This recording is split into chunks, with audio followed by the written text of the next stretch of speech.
لڑکا تھوڑا بڑا ہو جاتا ہے نا، وہ کہتا ہے ابو جی آپ کو کیا پتا ہے، آج کے طور طریقے بہت بدل گئے ہیں، جدید دور آ گیا ہے، آپ کو ان چیزوں کی معلومات نہیں ہے۔ ارے بدبخت، کم عقل، جنہوں نے تجھے پال کے بڑا کیا ہے، جب تجھے کسی چیز کا علم ہی نہیں تھا، انہوں نے تیری گندگیوں کو صاف کیا، تجھے چلنا سکھایا، تجھے تعلیم دلوائی، کیا اس تعلیم دلوانے کا مقصد یہ تھا کہ تو بڑا ہو کر ان کی نافرمانی شروع کر دے، تو بڑا ہو کر ان کو ہی سمجھانے لگ جائے؟ آج ہمارے یہاں کیا ہوتا ہے نا،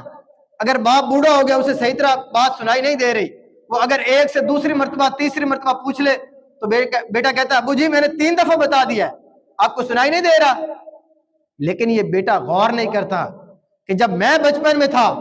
میں ایک ایک چیز کو 4 5 5 دفعہ پوچھتا تھا، لیکن میرے باپ نے کبھی یہ نہیں کہا کہ بیٹا پہلے تو میں نے 2 دفعہ بتا دیا ہے، بلکہ جتنی بار میں نے پوچھا میرا والد مجھے بتاتا تھا۔ آج میں اگر تھوڑا بڑا ہو گیا ہوں، مجھے کچھ معلومات مل گئی ہیں دنیاوی طور پہ، میں تعلیم حاصل کر رہی ہے، تو میں اپنے آپ کو ذہین سمجھنے لگ جاؤں اور اپنے والدین کی جو ہے وہ قدر و قیمت اپنی جو ہے وہ نظروں سے گرا دوں۔ ایسے افراد جو ہے نا، جب دنیا کی چکی میں یہ پیستے ہیں نا، پھر یہ دیواروں کے ساتھ سر لگا کے روتے ہیں کہ کاش ہم اپنے والدین کی قدر کر لیتے، اور جب ان کو دنیا والے جو ہے وہ اذیتوں کے اندر مبتلا کرتے ہیں نا، پھر یہ بھاگتے ہیں اور اس مشکل کے اندر ان کو سہارا پھر والدین ہی دیتے ہیں۔ لیکن اگر والدین اس وقت دنیا میں موجود نہ ہوں تو ایسے افراد کو ہم نے اپنی آنکھوں سے آنسو بہاتے دیکھا ہے